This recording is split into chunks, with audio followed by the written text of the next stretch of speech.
Okay. Good morning, everybody.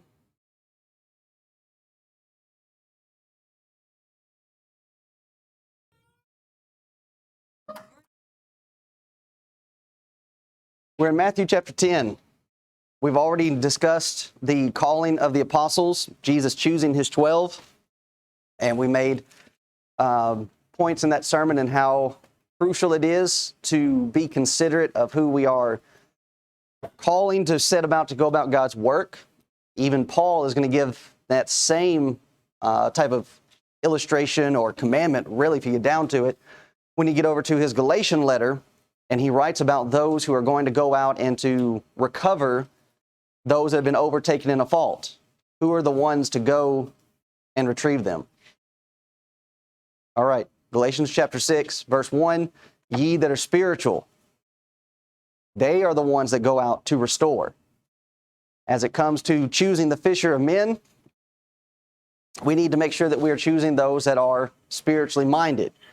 As we said, going out to do the work, looking for preachers, evangelists, those that are going to take positions in eldership or as deacons. They need to have the same type of attitude and mindset that Jesus has when it comes to dealing with the people. And that's found at the close of chapter 9, how that he looked on the multitude and he saw them with compassion and how they fainted. He saw their struggle, how they were lost without a shepherd. Thus, when it comes to the choosing of these men and sending them out, we find that these are the kind of people that have these characteristics. Now, granted, do they have these characteristics all the time? These spiritual characteristics. All right, you're supposed to, but like I asked the question, do they have them all the time? No. So what's the reality? What are we being shown as Jesus chooses these men to go out and to do his work? Well, it is the limited commission. That's right. That's right. They are not superhuman. They are in the flesh just as we are. As we go through Jesus and his ministry, we're going to see infighting amongst these individuals. You're constantly going to see it with Peter stepping up, speaking when he should be quiet, putting his foot in his mouth, having to be corrected. All of that's being illustrated with what's happening here. And just as Jamie said, if he can choose these guys to go out and do it and they had the problems that they had, what about us? What about when it comes to the matter of judging, as was laid out in Matthew chapter 7? How are you going to call these fishermen to go out and judge others? Well, if we're following the right measurement, like Jesus said in Matthew chapter 7, it doesn't matter who's involved in doing the measuring, as long as the measurement is correct. So you see, too often, as we said in our sermon, we want to look at the individual. We want to look at the speaker, and we lose sight of what the message actually is.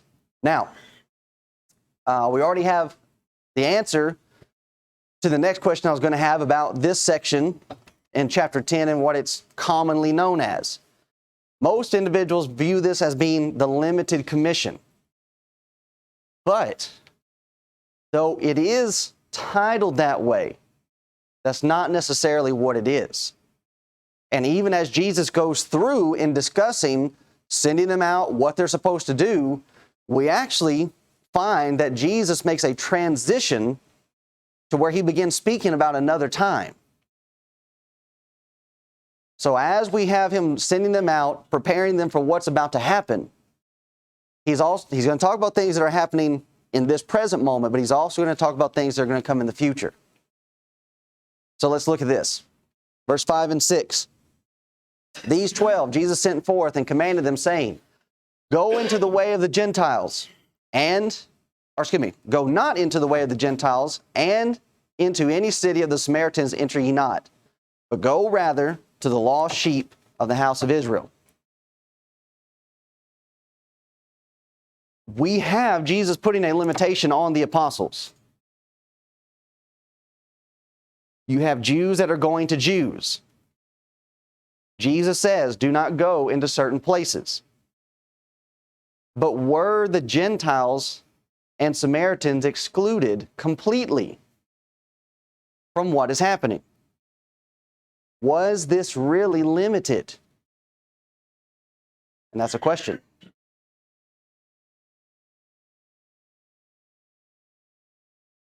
is this information, the gospel that they are going to be preaching. We'll find that in the very next verse. The gospel of the coming kingdom. Was that not something that was designed for the Gentiles and Samaritans just as it was the Jews? All right, it was. Okay. So you have this playing out just as the prophecies said that it was supposed to do. The prophecy stated, it's going to come to you first. But just because it's coming to you first does not mean that these others are being left out in the cold. So even though Jesus is telling his apostles, don't go to these places. And why would that be? Why? So here's Jesus. We're in the beginning stages of his earthly ministry. This is the first time he's sending his apostles out. What's the attitude that the apostles are going to have towards the Gentiles, the Samaritans? They're going to have prejudices. They're not ready to go out and be with these people and to handle them appropriately. With all the infighting that's going on amongst themselves, and they're all Jews, how do you think they would treat Gentiles when they came across them? Well, we're not going to teach you the gospel. Thus, you have the reason why Jesus is limiting them and where they're going. But just because Jesus is limiting them, his own apostles, what about himself?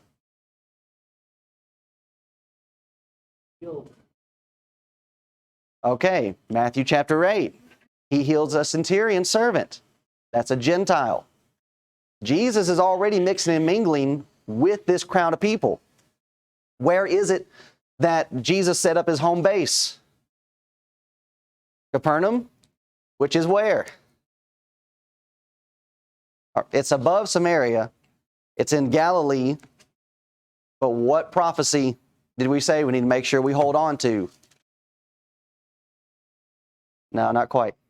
But that is a question because of where it is.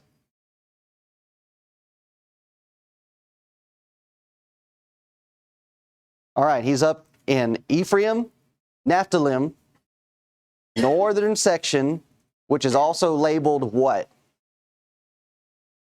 Galilee of the Gentiles. Jesus is already showing the fact of where he's planted, where he's grown up, where he's now working, where his home base is that he is in fact already trying to get close to this section of people that's viewed as the outcast.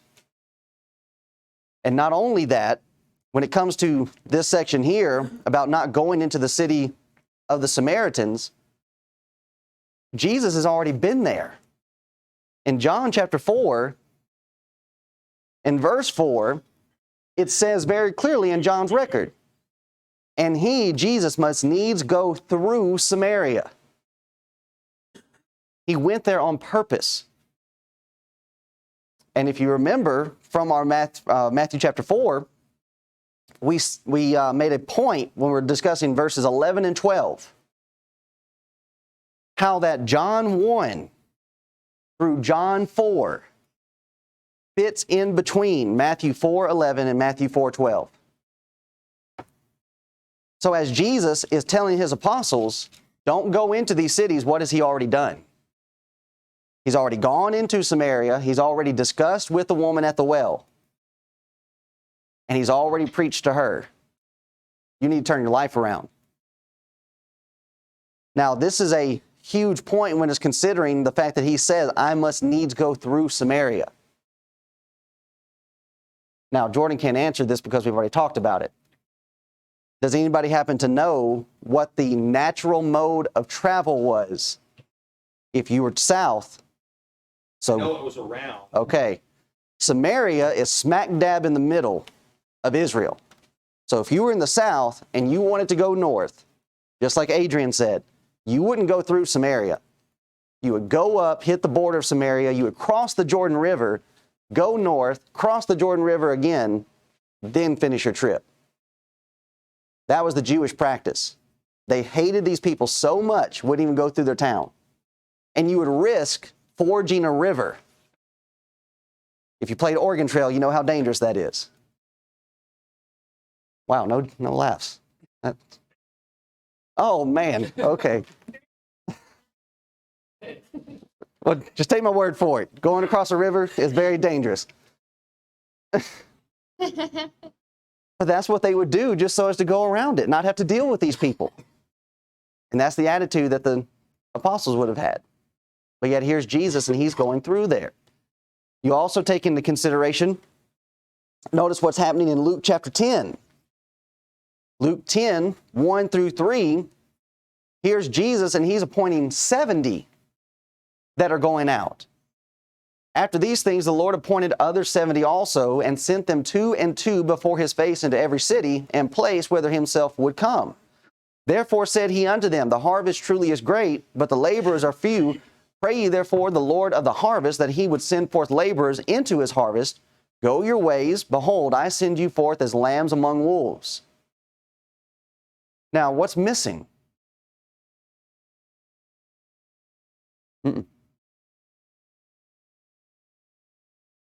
When Jesus sends out the 70, he makes no mention about stay away from the Gentiles.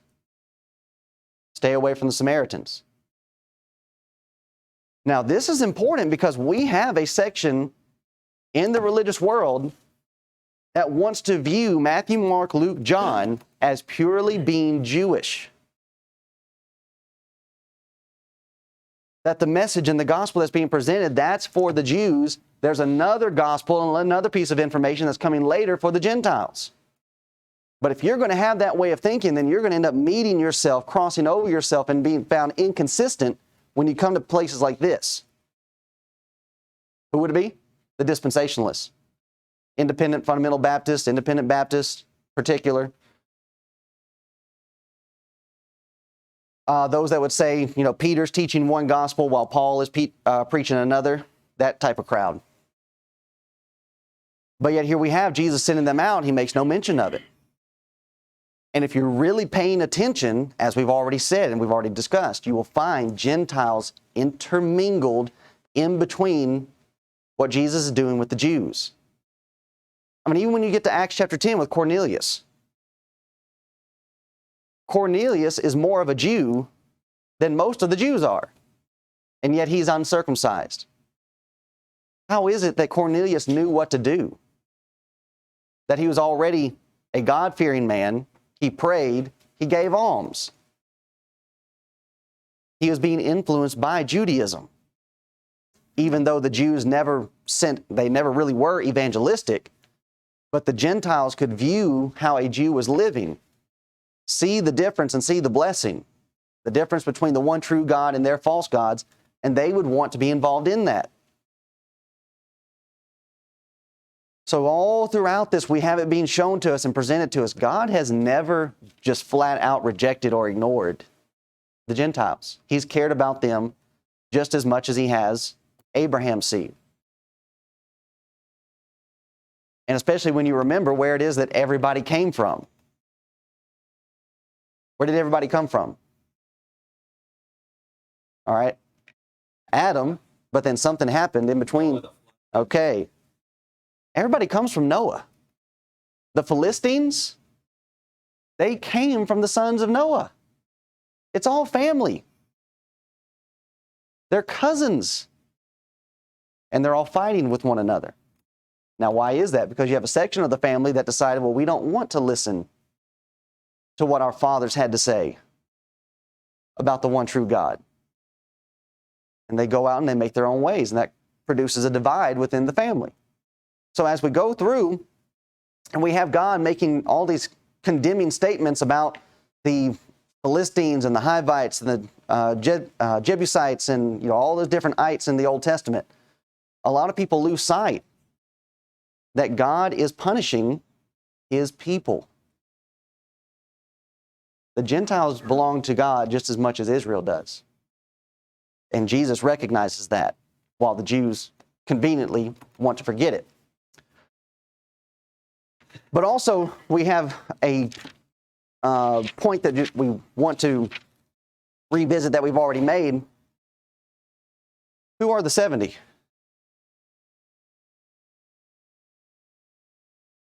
Anybody know their names?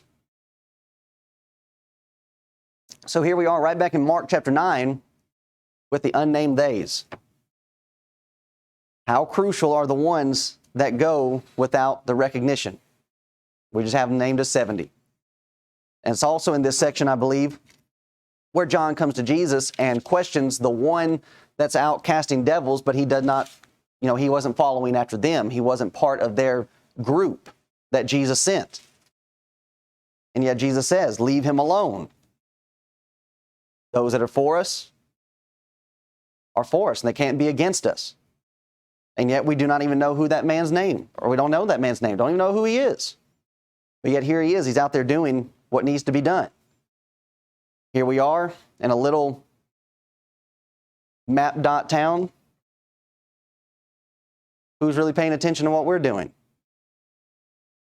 God recognizes, God watches, while most people probably will never even know our names. But it's just simply going about and doing what needs to be done. Now, underlined here, therefore said he unto them, the harvest truly is great. We have seen this statement before. And it's very crucial, it's very important as to who this statement is actually being said about. Now, it's said multiple times. Where's the most recent place that we have seen it? All right, Matthew 9. All right. Jesus looks at the crowd, which, to look at that crowd and say, well, it's all Jewish, can't confirm that. I'm sure there's just as many Gentiles following in that multitude as there would be Jews. And he looks on them, he says, the harvest truly is great. All right, that's one. Do we know another place? It might be in your cross references. And if it's not, I would be very surprised. Okay. Not the one I was looking for, but that's interesting. 10:2. Yeah.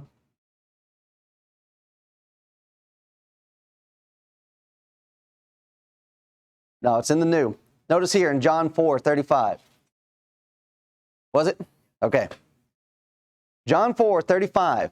Now, we've already been in John chapter 4. Where's Jesus at this point?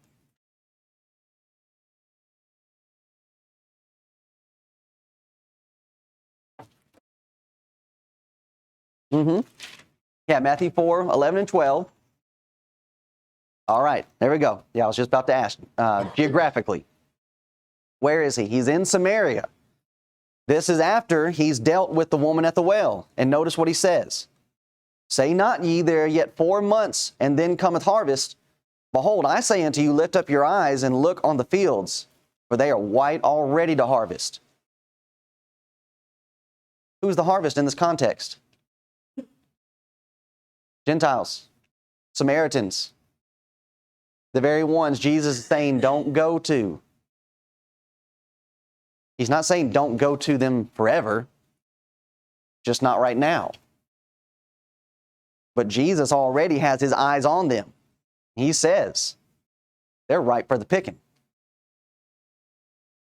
Well, how could that be? Their blood is mingled with Gentiles and they no longer follow the law of our fathers. Jesus has come to fix all of that. Not the blood mingling, but the forgetting the law of the fathers. Jesus doesn't care about your bloodline. So here we have it being illustrated as we look at this as, all right, yeah, this is a limited commission.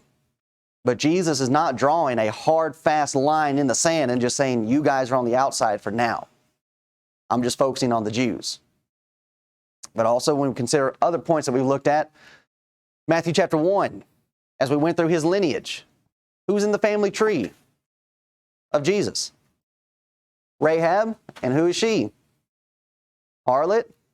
What city was she from? Jericho. She's a Gentile. And yet she's in the bloodline of Christ? Who else? Ruth. Who is she? Moabite. Big time enemy of old time Israel. And yet she's in the family of Christ. What should that have been telling to the Jews? You're not so special. God has been mingling in the Gentiles this whole entire time. The wise men, Matthew chapter 2, they're not Jewish. They're men of the East, Magi. And yet they're the ones coming looking for the Savior, looking for the Messiah, looking for the King. Matthew chapter 8, we've already touched on, a centurion is healed. While this is the limited commission, I wanted to go through that so as to make sure that we are keeping our eyes open for crucial points of consideration. And really, it's the overall theme that we've been presenting. Jesus is going to the despised. He's going to the outcast, those that are looked down upon at this time. To go to them and present to them, give them light that sit in darkness. So, verse 7 of Matthew 10. And as you go, preach, saying the kingdom of heaven is at hand. This is the same information that we find John presenting, Matthew chapter 3. It's the same message that Jesus will begin teaching when John is thrown into prison, Mark chapter 4. And now he is sending out his apostles, saying to them, you go and you preach. Now, what this is doing is this is showing a future transition of how God's influence is going to be felt. The process of going out and preparing a people for God. And really, if you want to get down to it, you have Jesus sending his apostles out on a trial run. I'm going to send you out for this little bit and let you see how it goes. And we're doing this so as to get them ready for when they have to go and Jesus is not here. But we have a major emphasis being placed on the go. They're being sent out. The influence of the Jews is going to change. As we mentioned, Israel never was too evangelistic, aside from Jonah. You don't have very many prophets being sent to Gentile nations. Many times, the prophets are being sent to their own people for evangelistic efforts. And then you have forced evangelism when it comes to the captivity. Daniel and different ones like that. Many times, or most of the time throughout the Old Testament, the influence of God's people was simply being felt by how they were living. You take, for example, Abraham. Abraham was not going out. He was not going into Egypt, for example, and telling them, hey, you need to stop offering sacrifice to idols and offer sacrifices to this one true God. He was just going out living how God said to live, but people took notice of it. Which that's another important point when we're considering this influence of Gentiles that's constantly being felt and how they're being shown the light of God's word. I think it's Genesis 15. Abram ends up making a covenant with somebody. You don't have to know his name, but might you know his nationality.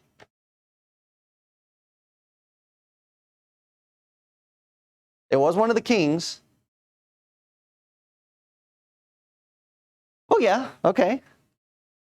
So do you remember the name? You're close. Huh? Abimelech. It's either Abimelech or Ahimelech. I can't remember. I think it is Abimelech, though. But Abimelech is the king of the Philistines. And Abraham makes a covenant with him. Now, who is going to end up coming from the Philistines later? Goliath. But yet we have Abraham thousands of years before, and here he is making a covenant with the Philistine king. To look at all of that and say God never cared about the Philistines is ridiculous. There's this constant interweaving that's going along all throughout this time. So here's, and so how was it that took place? It's just Abraham lived a certain way. People saw that he was being taken cared for and cared of, and they wanted to be a part of that. And so here comes a Philistine king, and he says, I want to make covenant with you. Just as God said, those that bless you, what will he do? what will God do? Those that bless you, I will bless them. Those that curse you, I will curse them. People are taking note of that. And it's okay, this is the person I want to be with. So they're drawing the people by how they lived in the blessings of God.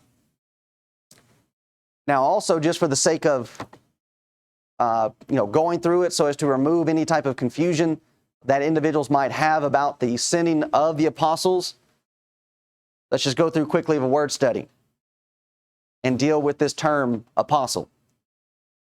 Because there's a lot of confusion surrounding it to where we have individuals today trying to take this title, which granted, if I wanted to, I could be called an apostle. And we can see that from the section or by the definition that's given to this word. An apostle simply means a delegate, especially an ambassador of the gospel.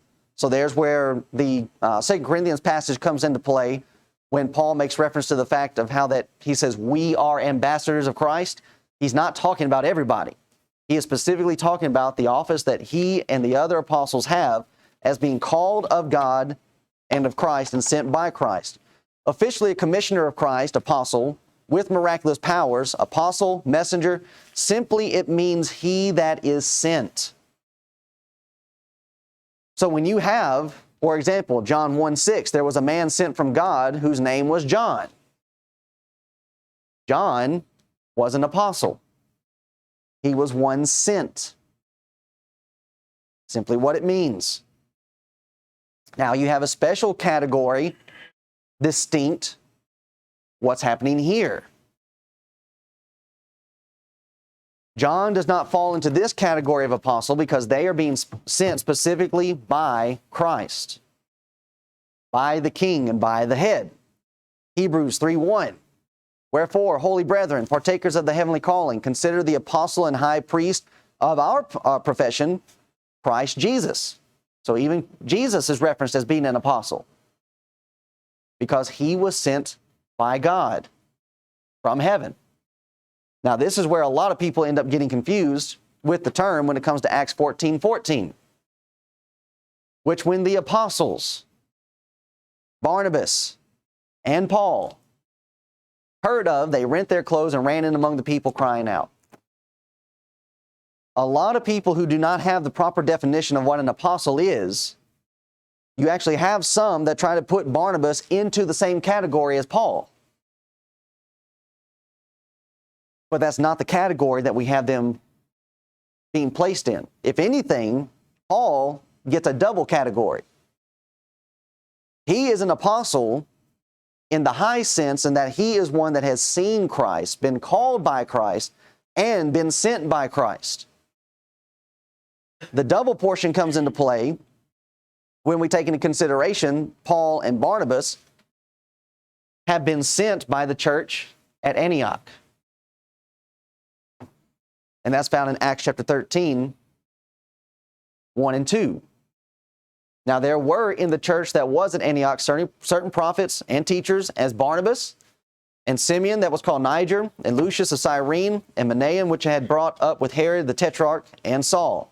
As they ministered to the Lord and fasted, the Holy Ghost said, separate me, Barnabas and Saul, for the work whereunto I have called them.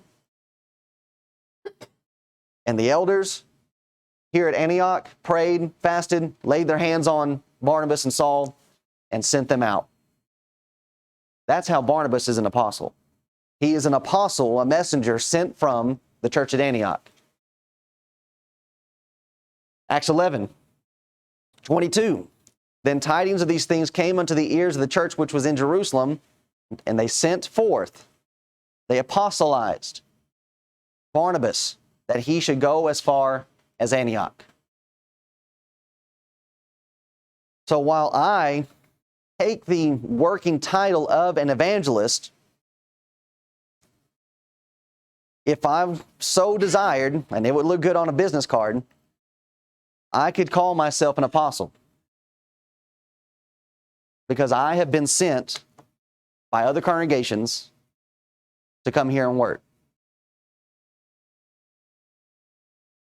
I am an apostle from Mount Zion. Fully biblical.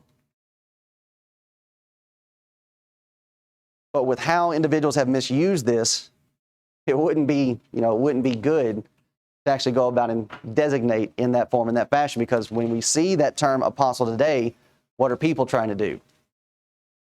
What category are they trying to put themselves in? All right, and that prophet, apostle of Christ, like Peter, Paul, and the rest of them. Can't do that. There are qualifications to that. So you can't perform. No, I can't do that for you today. Right, yeah.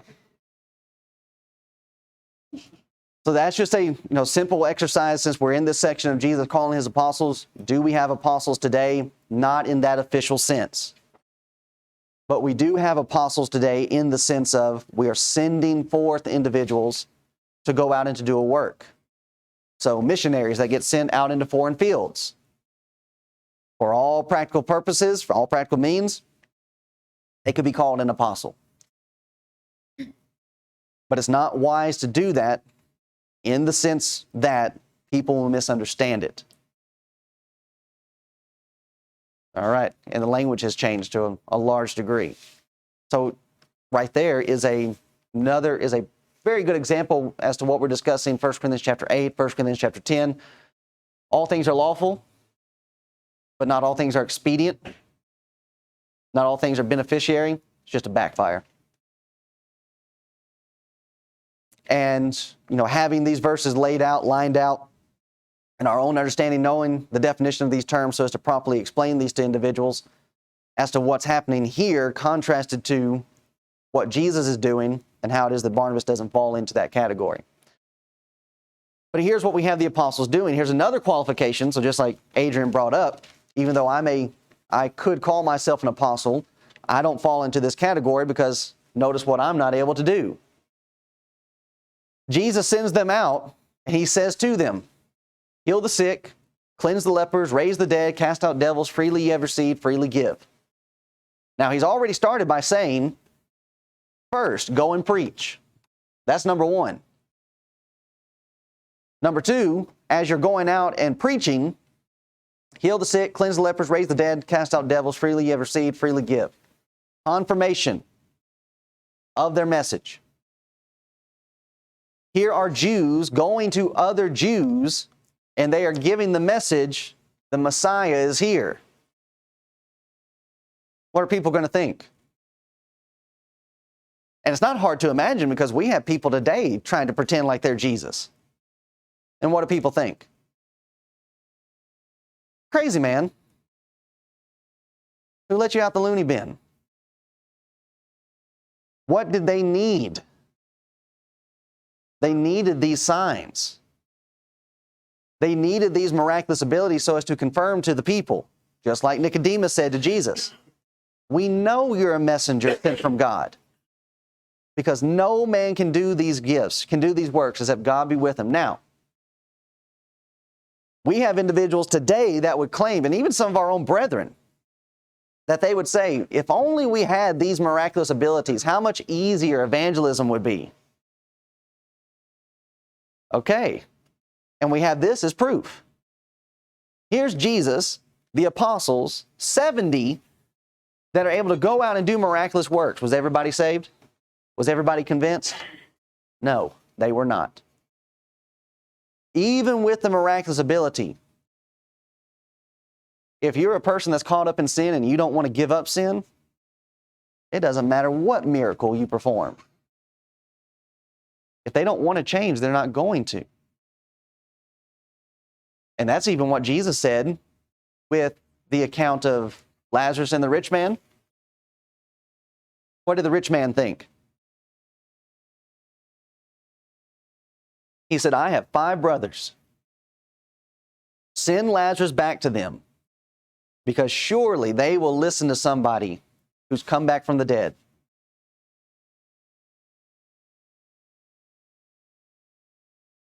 Exactly. If they're not going to listen to what God has already said, sending somebody back from the dead is not going to do anything. Exactly. Jesus came from heaven. still wouldn't listen.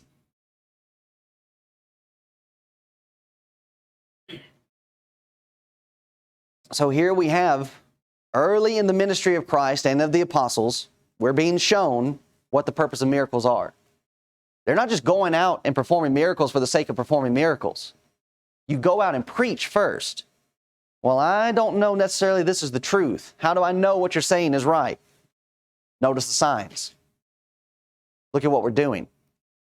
Now, just as a side note, we have this list of miracles that are going to follow them, in which, granted, this is not a full list of everything that an apostle would have the ability to do, but it is mighty interesting about one that's not mentioned.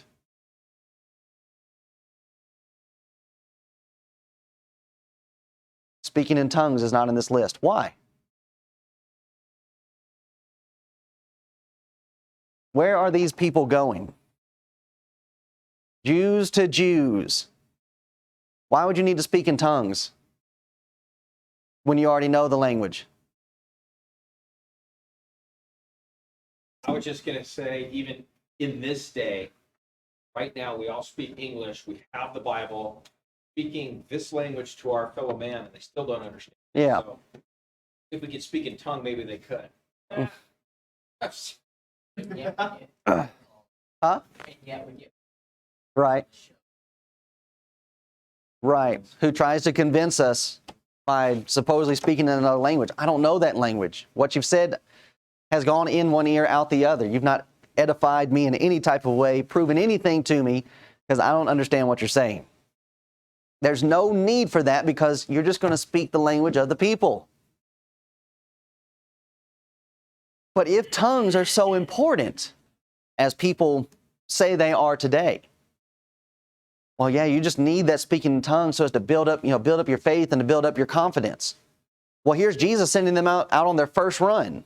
Why would you not give them that gift? Because that's not what it's for. And even Paul says the same thing in 1 Corinthians chapter 14. Paul says, which gift is preferred? Which gift is better? Well, that's 13. Oh.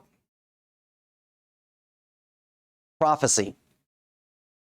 He says, it's good that you're speaking in tongues, but you should be desiring that somebody would prophesy, which is a simple proclamation, a simple giving of information that people can understand so they can be edified, built up, and uplifted.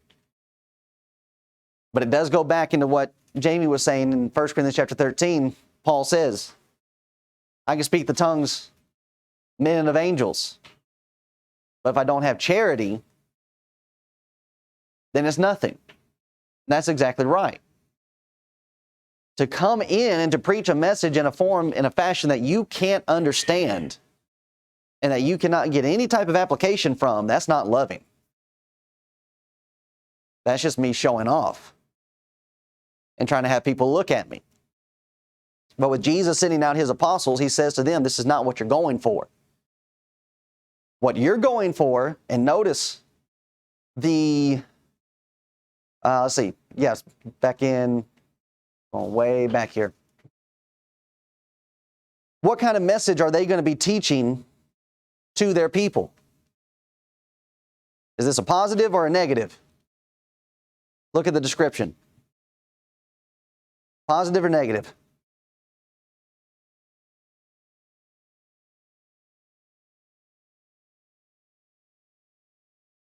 It would depend on how you want to look at it. To the Pharisees and Sadducees, yeah, they're not going to like that too much. What do you mean we're lost? We know exactly where we are. Exactly. But this is the message they're going out and presenting. This is how they're looking at the people. You guys aren't okay. You're lost. But yet, how does the religious world want to look at most of the world today? You can't go out and tell them they're lost. Why not?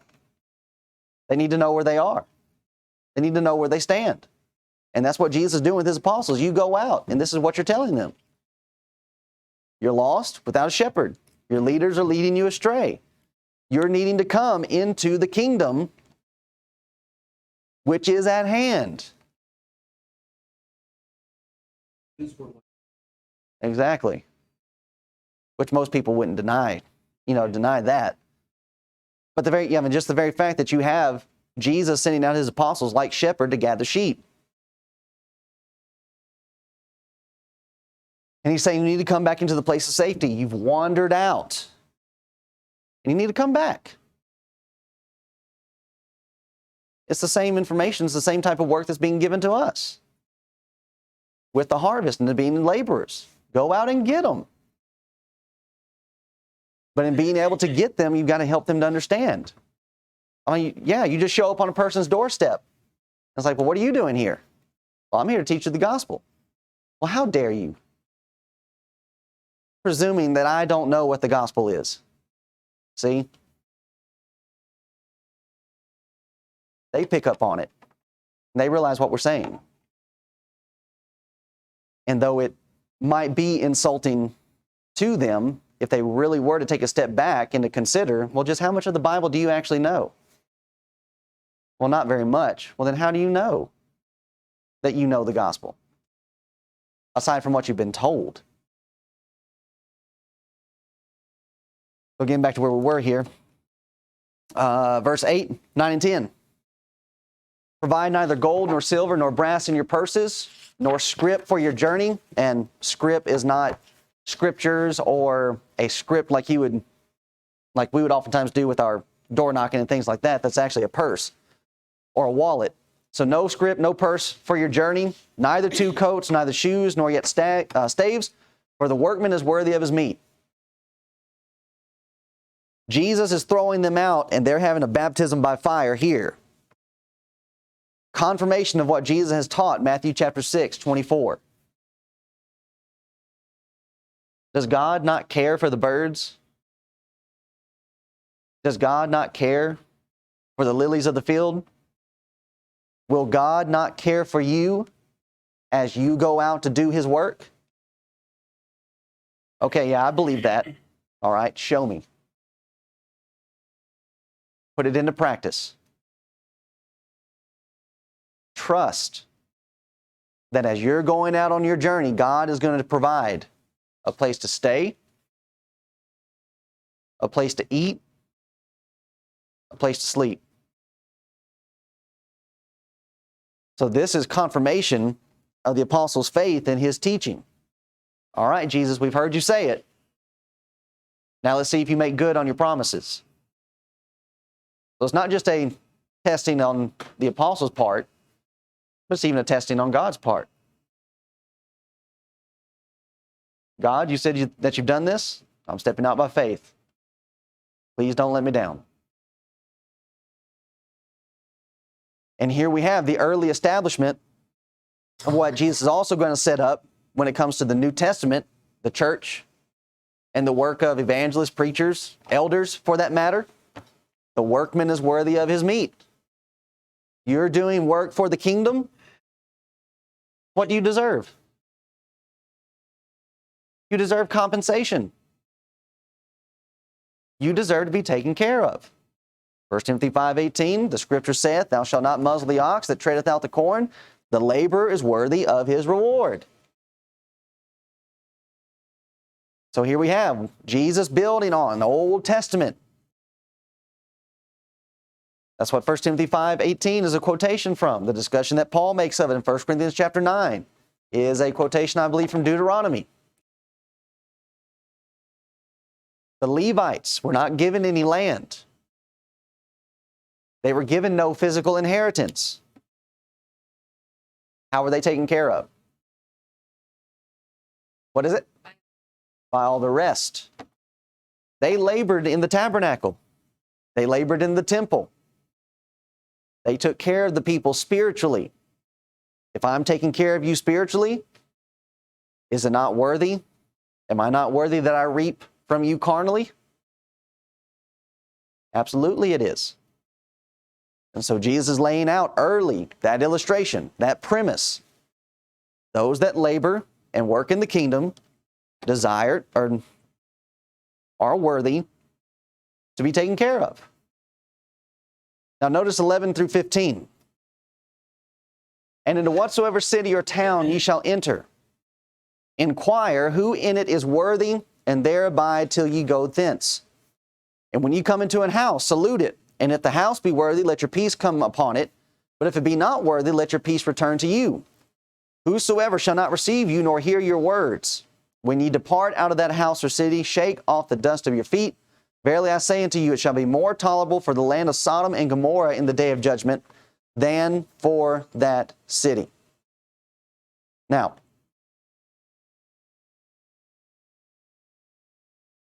we have the apostles, and they have a miraculous ability to where they can go into a city and, as we know in the future, Acts chapter 5, the apostles are able to discern the spirits of men. They're able to look at the heart and be able to know when a person's lying or not. But yet when Jesus sends them out on this work, notice what he tells them. You're going to have to test the water.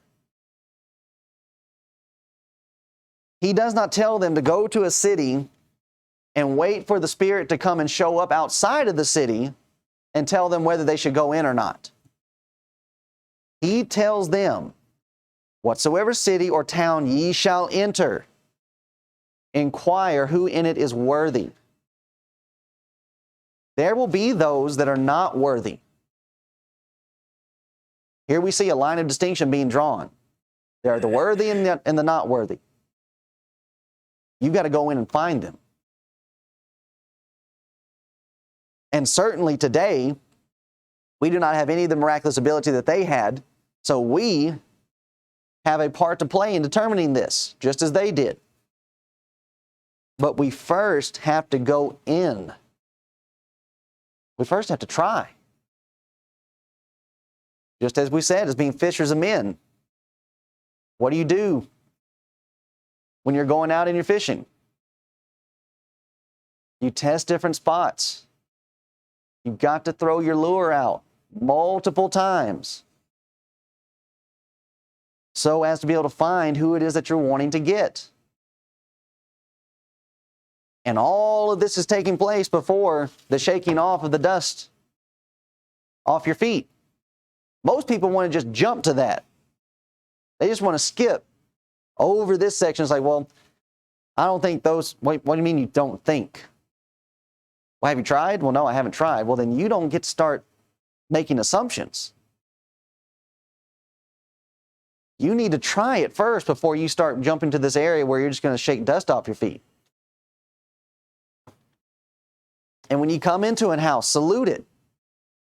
And if the house be worthy, let your peace come upon it. But if it be not worthy, let your peace return to you.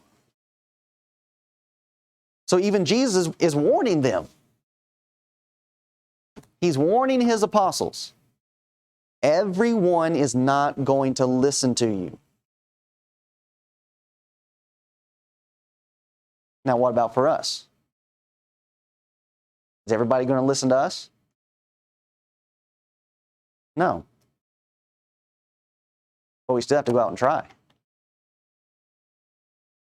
If it be worthy, let peace abide. If it's not worthy, let your peace return to you.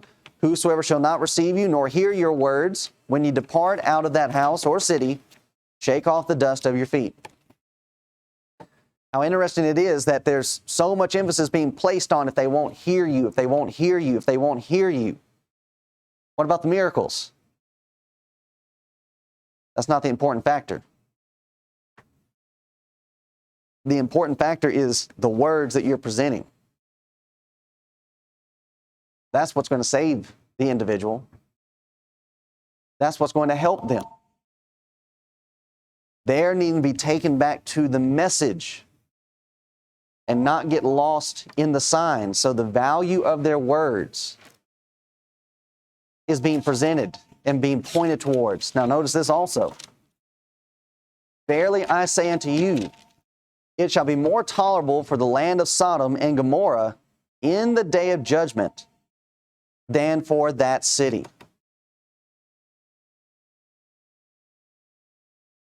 The people of Sodom and Gomorrah have been dead for thousands and thousands of years. And yet, when God, or when Christ is teaching and he's referencing the day of judgment, who's going to be there? These people. Now, this is important because we have a section within our own brotherhood that when they see references to the day of judgment, and specifically that coming from the words of Christ, they want to hone specifically in on AD 70.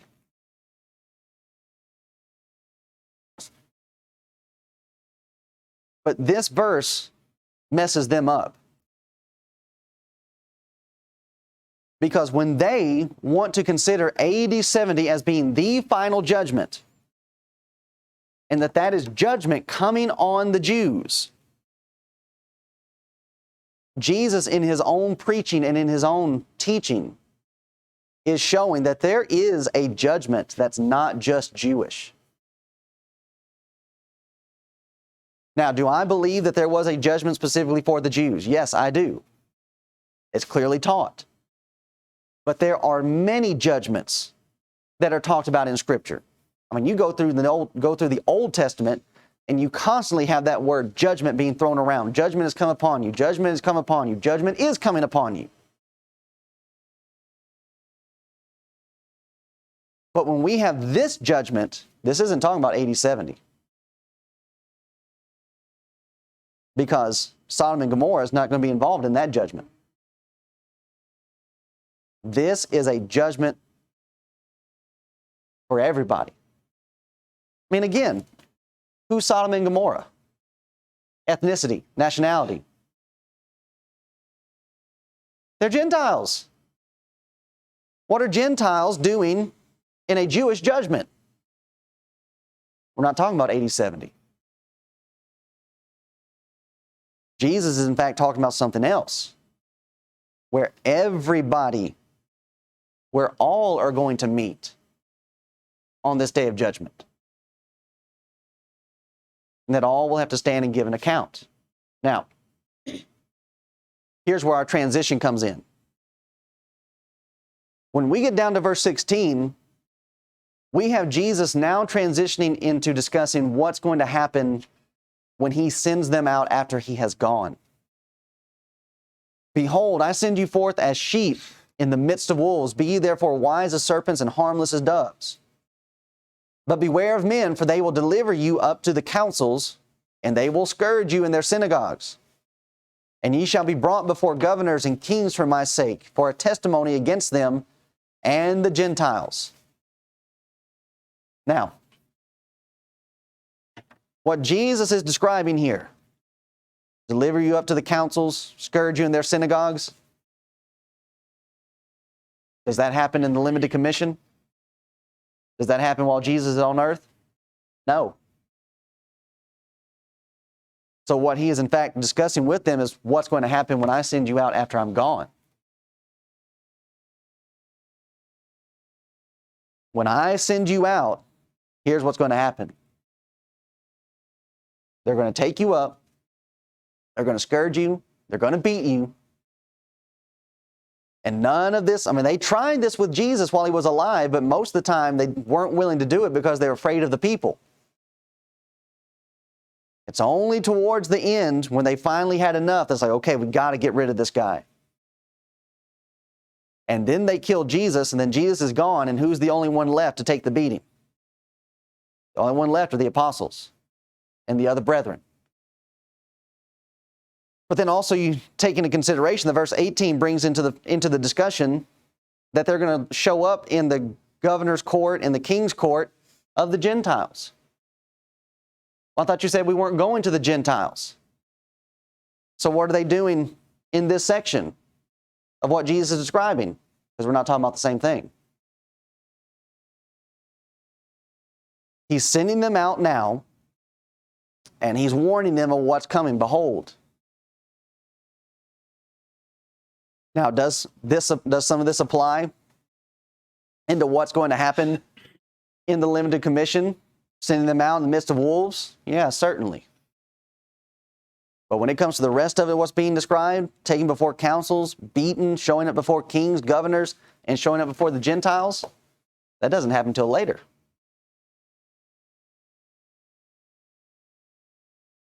Jesus is giving them a full picture and a full view, a full scope of everything that's going to transpire. And in fact, we can show further that this section is not talking about the limited commission. What's the energy? What's the attitude of the apostles when they come back from their limited commission? Are they sad? Are they bewildered? Are they mourning because they've been whipped, beaten, and mistreated? They come back and they're rejoicing. They're over the moon. Jesus, we went out and the demons were submissive to our word. Okay, that's great. But you need to get ready for what's ahead. And he warns them. There's going to be trouble. Brought before governors and kings, you're going to court. You're being arrested. And they still rejoiced in that. So just as we have it, when it comes to the good things that God is promising, even when it comes to the warnings of punishment, God's good on those promises too. Drop down to verse 19. But when they deliver you up, take no thought how or what you shall speak, for it shall be given you in that same hour what you shall speak. For it is not ye that speak, but the Spirit of your Father which speaketh in you. Here we have emphasis on their inspiration. Take no thought. Don't be concerned. Don't be overwhelmed.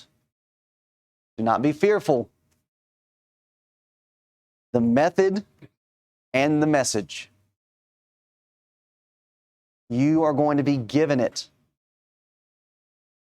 But also we have been shown the attitude that's to go with them as they are going through this. What are they supposed to do? How are they supposed to act? How are they supposed to react? When you're taken to court for my sake, you're not going to give a defense for yourself. And when we see Peter, John, Paul, for that matter, and they're being taken to court, what kind of answers do they give? It's always defense of the gospel.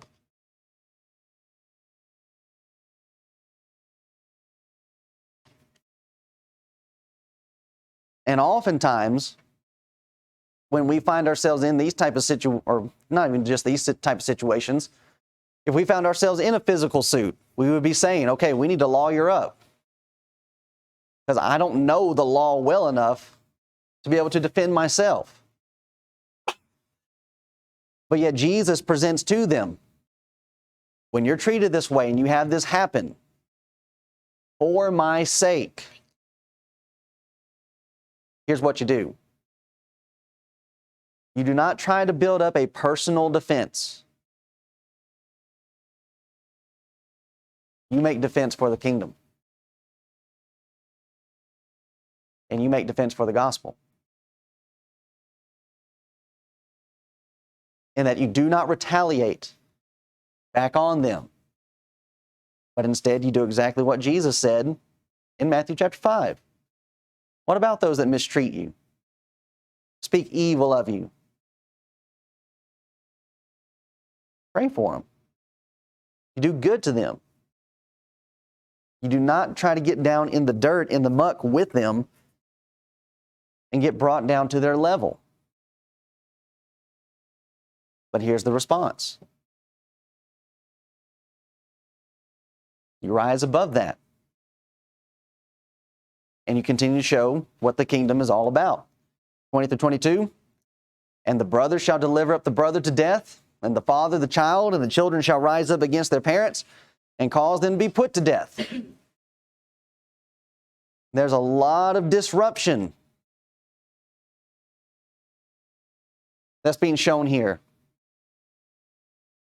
Anarchy, almost. To where a child shall rise up against their parents. I thought we're supposed to honor our father and mother.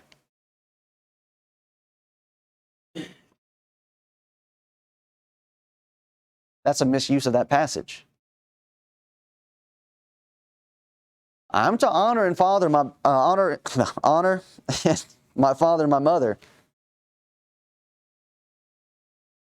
but not at the point where I sacrifice the honor that Christ deserves.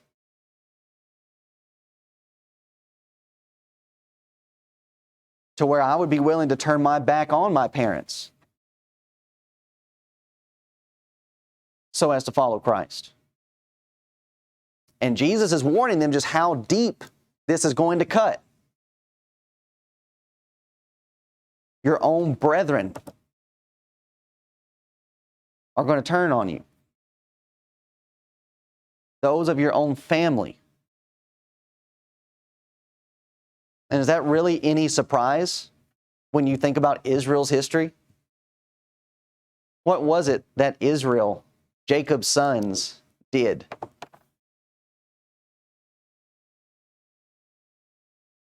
No. Their very forefathers tried to kill one of their own and ended up selling them into slavery. So for Jesus to warn this, all right, it's no surprise. Take King Saul with David.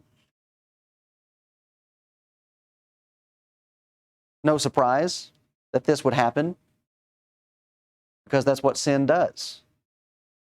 Sin separates. It doesn't just separate a person from God, it separates families. To where if I am willing to follow the truth and you're not, it's not a situation where I'm trying to leave you behind. I'm wanting to take you with me. But sin that has such a hold as it does inside of Israel at this time, and even as it does with people today, those that you call dear will stab you in the back. And ye shall be hated of all men for my name's sake, but he that endureth to the end shall be saved.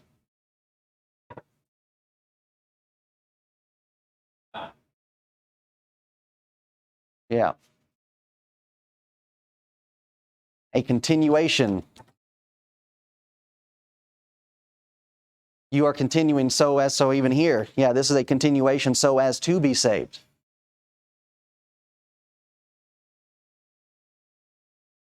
And again, this is what's being pictured in the future. What's it going to take to be a Christian?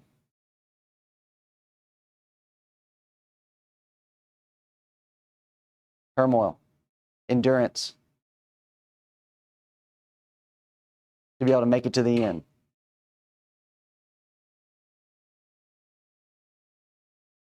And you had these individuals that they would be cast out. So when we're considering this, the whole idea, we're talking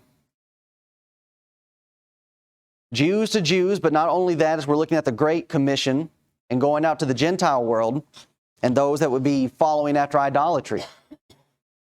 You're not just being cast out by your family. As a Jew, to be cast out by family is to be cast out by the entire system.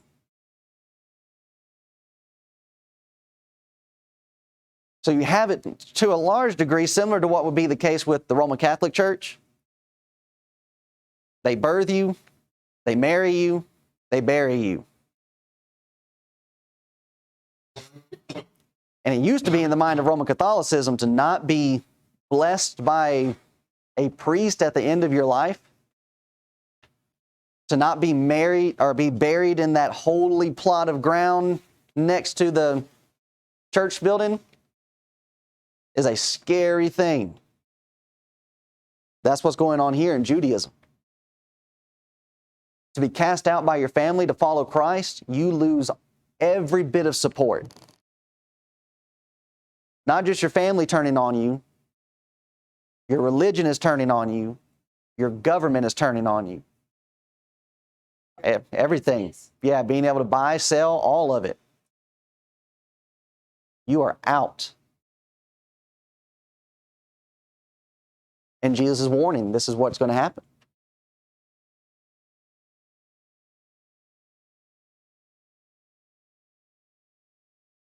It's not quite to this extreme for us today, but it very well could turn that way.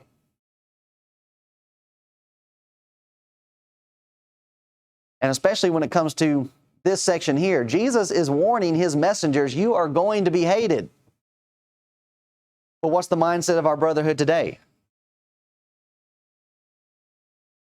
Is it a good thing? Do they look to be hated? No, they say everybody should love you. You shouldn't be making anybody upset. You shouldn't be rocking the boat, ruffling any feathers. Tell that to them. And it's not a situation that I'm just intentionally going out and doing this. If you remember what Jesus said to go out and preach to them the kingdom is at hand. You would think that would be a wonderful message. And yet, how many people hated it? Because it didn't fit into their idea of what the kingdom ought to be. And really, the very fact that Jesus was coming in and he's setting the standard of what it takes to fit into the kingdom. Everything that we've studied up to this point. You want to be in the kingdom, that's what you got to do. No, I don't think I want to do that. Or, yeah, I can do this, but I'm not so keen on this other part of it. It's all of it or nothing. And so we have them trying to take the kingdom by force. They try to mold it and meld it into something that they want it to be, instead of modeling themselves into what God wants us to be. It's the same thing going on today. Let me take God's word, let me take Christianity, let me take religion, and let me shape it like I want it, which is idolatry. I mean, that is the basic definition of an idol. Taking something, molding it, fashioning it to what you want it to be.